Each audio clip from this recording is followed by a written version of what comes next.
খুব রেগে গেলে কিছু কিছু মানুষ চুপ হয়ে যায়, একদম চুপ। ঝগড়া করে না, চিৎকার করে না, মুখে যা আসে তা বলে দিয়ে পরে সরি, রাগের মাথায় বলে ফেলেছি, কিছু মাইন্ড করো না, এই অবধি যায় না।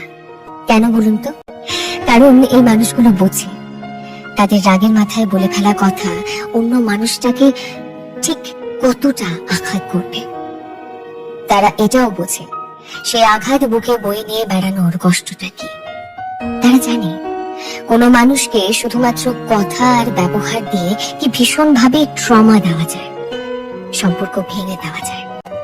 তারা জানে ভেঙে যাওয়া জিনিসগুলো একবার ভেঙে গেলে হাজারো সরি বললেও সেটা আর জোড়া দেওয়া যায় না।